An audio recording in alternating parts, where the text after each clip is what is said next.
이제 다음 주제로 한번 넘어가 볼게요. 사람이 뭔가 좀 극한에 몰리거나 바라는 게 굉장히 이제 그 마음이 깊어지면 지푸라기라도 정말 잡는 심정이 되더라고요. 예를 들어 수명을 연장시키는 게 인간의 영역이 아닐지라도 뭔가 이렇게 내가 재물이든 뭐든을 바쳐서라도 어떻게든 한번 해보고 싶은 게 인간의 마음인데 혹시 그런 방법은 없을까요? 뭔가 재물을 바쳐서라도 정말 수명을 좀 연장할 수 있는 방법이 있다면 얼마든지 할 수 있을 것 같은데 재물을 바쳐서 수명을 100% 연장을 할 거예요? 라는 건 없어요, 사실.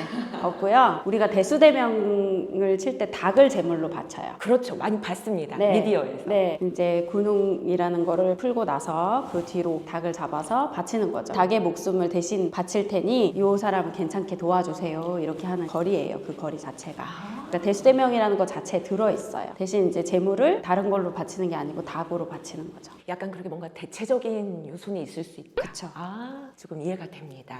죽은 사람의 이제 홀령이라고 하기도 하고 잡귀라고도 하고 그게 좀 안 좋게 되면 악귀라고도 하고 이렇게 되더라고요. 최근에 영화로 사람들의 입에도 많이 오르내리곤 하는데 여러 가지 그 홀령 중에서 특히 태아 때 잘못이 돼서 태아령을 혹시라도 이제 접하시거나 만나보신 적이 혹시 있는지 궁금합니다. 그건 늘 있죠. 옛날에는 아이를 없앤다거나 이런 개념이 없었잖아. 임신하면 무조건 나였어야 됐고. 그래서 이제 그런 것들이 잘 없어요. 근데 태아령이 100% 다 생기는 건 아니거든요. 우리가 사람으로 딱 태어났을 때 그 아이의 성향이 정해지잖아요. 집착이 강하거나 엄마의 연애 관계가 더 끈끈하다든지 아니면 미련이 더 많이 남는다든지 이렇게 됐을 때 태아령으로 남을 확률이 높아요. 근데 태아령이 있으면 그렇게 쏙 좋진 않아요. 그 아이 몫을 빌어서 빨리 다른 곳에 태어날 수 있도록 빌어주는 게 이제 최선의 방법이긴 하거든요. 그렇군요. 태아령이라고 요새는 왜 이렇게 많아요? 라고 질문을 한다면 요새는 너무 무분별하게 낙태를 하죠. 경제 상황이 안 맞으니까 또는 원치 않았던 아이라서 또는 결혼을 안 했으니까 책임질 수가 없어서 일단은 태아령이라는 것 자체가 뱃속에서 수정이 돼서 흘러버리기 전에 이제 착상이 되잖아요. 네. 착상이 되기 전에 이미 수정이 됐어요. 그럼 그거 생명이에요. 임신을 한다는 것 자체가 이해관계를 조금 잘 아셔야 되는데 임신을 한다는 것 자체가 상대방 남자분의 삼신이 돌았기 때문이에요. 그래서 이 아이를 씨를 심어준 거죠. 근데 나는 필요 없어 하고 지우는 거거든요. 근데 옛날에는 그래도 이런 경우가 있었어도 90%가 빌고 사셨어요. 근데 요새는 90%가 안 빌고 사세요. 그러니까 남아있는 태아령이 너무 많아요. 그 태아령이 생기는 이유가 상당히 궁금했는데 딱 말씀을 해주시니까 이제 어느 정도 알겠고 혹시 자연유산도 영향이 혹시 있을까요? 자연유산도 종류에 따라 달라요. 밭이라고 하잖아요. 여자의 자궁을. 내 밭이 튼튼하지 않았을 때 또는 우리가 인생을 살면서 여러 가지 선택을 하잖아요. 그 선택에 있어서 뭔가 내가 잘못인지도 모르고 잘못을 저질렀을 때 이 자궁에는 살이라는 걸 다 끼고 있어요. 이 자궁살이라는 게 어떻게 보면 되게 무섭기도 하고 빨리 풀어지기도 하고 내 사주에 맞춰서 올라왔다 내려갔다도 하거든요. 그런 게 딱 끼어 있을 때 임신이 잘못이 딱 되면은 자궁 외에 임신이 된다든지 아니면 아이가 갑자기 흐른다든지 뭐 이렇게 되는 거예요. 그럴 때는 빨리빨리 빌어내시는 게 좋아요. 특히 이제 자손이 귀한 집에 그런 일이 많이 생기죠. 알겠습니다. 태아령이 생기는 이유도 좀 여러 가지가 있네요. 태아령이 있으면 그렇게 좋은 거는 아니고 또 빨리 그냥 빌어주는 게 좋다라고 말씀하셨는데 태아령이 그럼 안 좋은 특징을 가지고 있는 건가요? 안 좋다기보다 인간에서 생각해보면 알아요. 우리 인간들도 뭔가 가지고 싶은데 나 이거 될 거야 라고 100% 확신하고 있다가 갑자기 안 되면 너무 서운하고 너무 미련이 많이 남잖아요. 그거랑 똑같아요. 그 아이가 성상으로 되어 있지 않을 뿐이지 그런 성향이나 인성이나 이런 거는 수정된과 동시에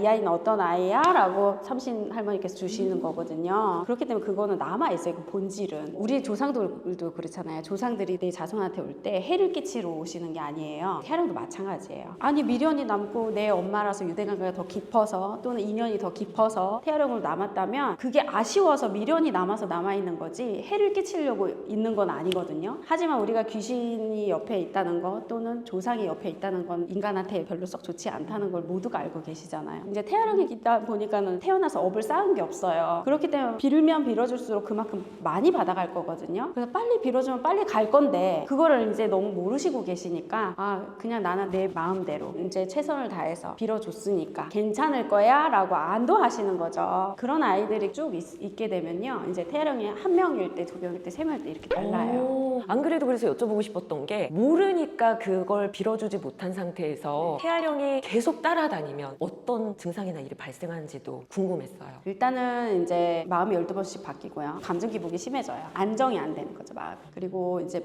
발동을 했을 때 그 아이들이 그냥 따라만 다니다가 어느 순간 내가 수가 사나울 때 발동을 한단 말이죠. 내 수가 사나울 때. 그리고 또 내 아이가 자손을 낳았을 거잖아요. 그래서 자손 없으면은 나에게만 해가 되는데 자손이 있으면 자손한테도 시기 질투를 해요. 그러니까는 코 꼬집어서 울린다든지 갑자기. 그러니까 아무것도 안 했는데 갑자기 아이가 막 자지러지게 운다든지 아이가 굉장히 불안해 한다든지 아니면 뭔가와 이야기를 한다든지 그렇군요. 예, 그런 경우가 있었어요. 실제로도 보시고. 그럼요. 그래서 이제 빨리 태아령을 풀어줘라 해가지고 이제 풀어놓고 나서 안정이 된 경우가 있거든요. 이제 좀 시기 질투죠, 어떻게 보면. 이해가 되긴 하네요, 한편으로. 그러니까 이런 거예요. 너는 태어났잖아, 나는 못 태어났어, 나 억울해, 이거예요. 얼른 풀어주고 빌어주고 그게 최선인 것 같습니다.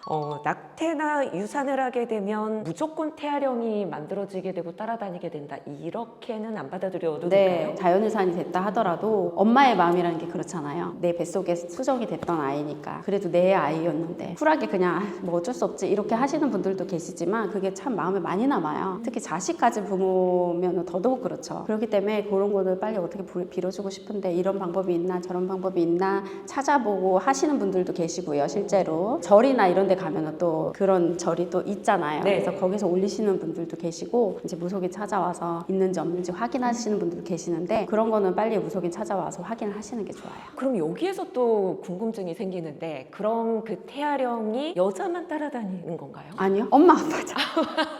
엄마만 따라 그런 건 없어요. 부모이기 때문에 또는 내 형제 자매가 될 뻔한 아이기 때문에 되게 묵은 태아령이 따라오는 경우도 있고요. 묵은 태아령이란 뭐라면 이 부모님께서 한두 번 풀어줬는데도 불구하고 못 가는 태아령도 있어요. 그런 경우는 너무 한이 깊은 거예요. 네, 마음이 너무 아프죠. 근데 이렇게 해서 잘 달래서 보내야지 그걸 뭘 쳐내거나 이런 게 아니라 그냥 잘 달래서 옷 한 벌 해서 미안해 하고 좋은 대로 태어나길 이제 빌어주는 거예요. 네, 잘 알겠습니다. 그렇게 해서 오늘은 평소에 여러분도 참 궁금해하셨던 주제가 아니었을까 싶습니다. 사람의 수명에 대해서도 제가 한번 질문 드려봤고 그리고 태아령에 대해서도 오늘 좀 궁금한 게 많았는데 역시 우리 만월당 선생님 덕분에 시원시원한 대답 들어서 아주 속이 시원해진 것 같습니다. 자, 이렇게 우리 만월당 선생님과 함께 궁금하고 또 몰랐던 것들을 많이 알게 됐는데요. 너무나 감사드리고요. 지금까지 보임의 진행을 맡은 저는 김현경이었습니다. 함께 인사드리도록 하겠습니다. 여러분 감사합니다.